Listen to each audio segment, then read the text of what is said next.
Hello again and welcome back to the card mat. The tutorial for my last video. Yeah, it's almost self-working. I just added a little bit more stuff to it to make it more convincing. But it's basically self-working. There's just one move you really need to know, and that is it. I'll show you how I done it and then I'll tell you the easier way of doing it. You do need a packet of 52 cards. Got to be 52. And you do need to split it exactly in half, so you have two piles of 26. 1, 2, 3, 4, 5, 6, 7, 8, 9, 10, 11, 12, 13, 14, 15, 16, 17, 18, 19, 20. 1, 2, 3, 4, 5, and 6.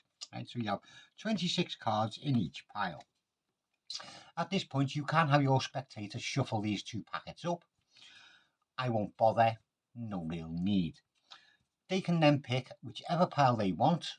Say they want to pick that one, and you ask them to cut a chunk of cards off the top and hide the chunk of cards so you do not know how many cards they have cut. So say they cut a chunk of cards off and put them in the pocket. What's left, put to one side. You will need them a bit later. You have your spectators select any card that they want out of this packet. Completely free choice. Now, all you need to do in the real world is get that card to the bottom. They've picked what? The 7 of diamonds. All you got to do is control that to the bottom and keep it on the bottom.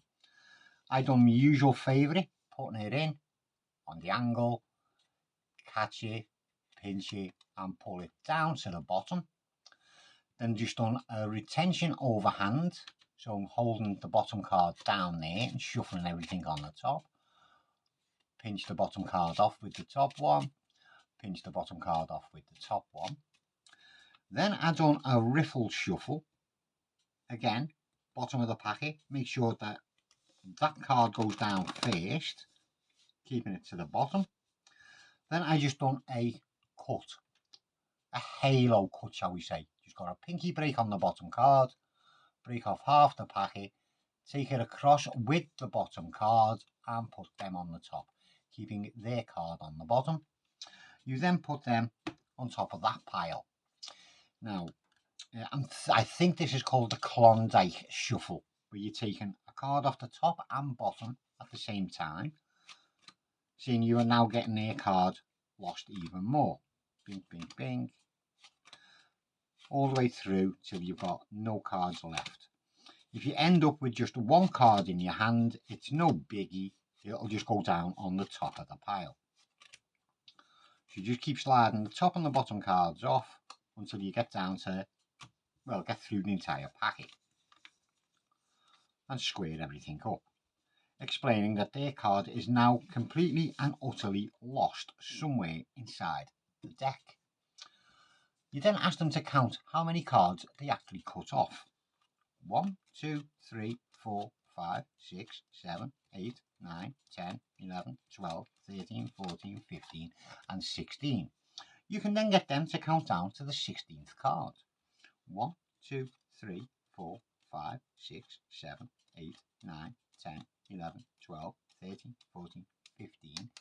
And then the 16th card will be their card. Works all the time.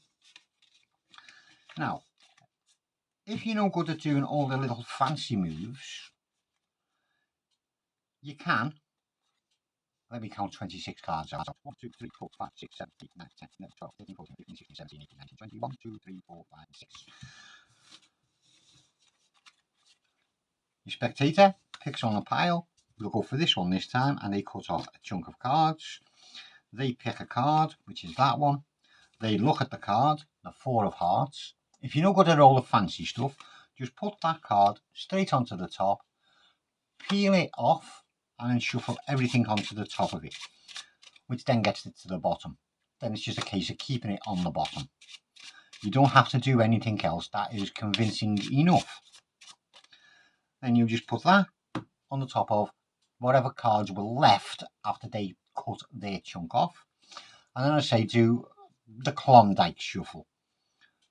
top and bottom card, top and bottom card, top and bottom card, top and bottom card, top and bottom, top and bottom, top and bottom. Make sure that these cards do not go out of order, because you do not know how many cards they've cut, so you do not want to mess up where their card is going to go in this packet.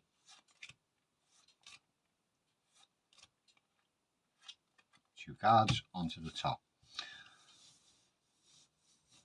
Then they'll count their cards 1, 2, 3, 4, 5, 6, 7, 8, 9, 10, 11, 12, and count down to the 12th. 1, 2, 3, 4, 5, 6, 7, 8, 9, 10, 11, and the 12th card will be their card.